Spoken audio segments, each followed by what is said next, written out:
Red বেঙ্গলের ম্যানেজারদের পেয়ে গেছি, আর চিন্তা নেই। আরে মধু আর পুনিকে তো আমি কিছুতেই বোঝাতে পারি না 200 লোকের অর্ডার করলে 250 জনের রান্না করবে। বলে এরকম মেপে মেপে খাবার দেওয়া যায় নাকি? অতিথিদের পাত উঠছে পড়বে তবেই না খাওয়া। দাদু এটাই তো আমাদের রেওয়াজ, তবে না তোকে খেয়ে বলবে যে শিবশঙ্কর বাবু খাইয়েছিলেন বটে, তাই না? কিন্তু এবার আর সেটি হবার জো নেই। বলছি কতজন বরযাত্রী বলেছিলাম? 100।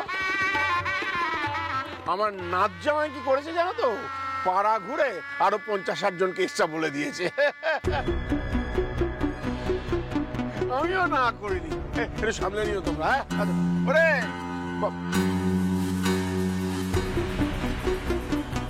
আরো এক্সট্রা লোক বলে দিয়েছি, তাহলে তো প্রবলেম হয়ে যাবে।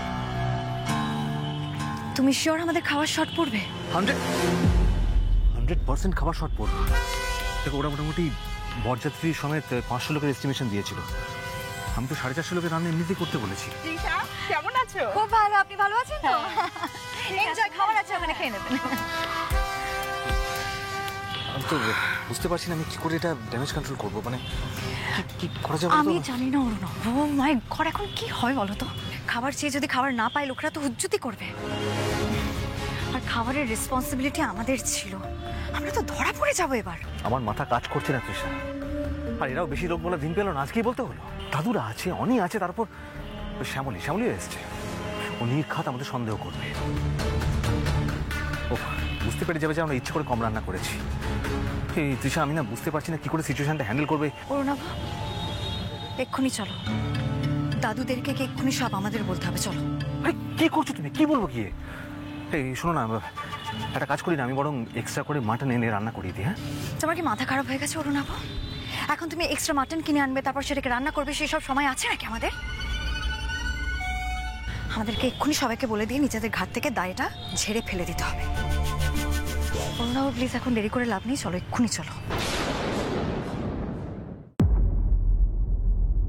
বড় দাদু, ছোট দাদু, একটা ইম্পর্টেন্ট কথা বলার আছে।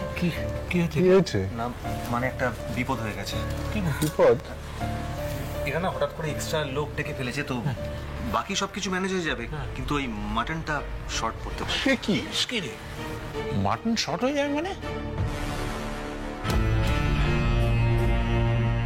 এক্সট্রা লোক বলেছে? কত এক্সট্রা লোক বলেছে? বড় দাদু প্রায় 50-60 জন মতো বেশি লোক। 50-60 জন বেশি হয়েছে তো কি হয়েছে? আমরা তো বরাবরই 50-60 জন লোক বেশি ধরে হিসেব করেই রান্না করি। হ্যাঁ, এই কটা লোক বেশির জন্য কম পড়ে যাবে?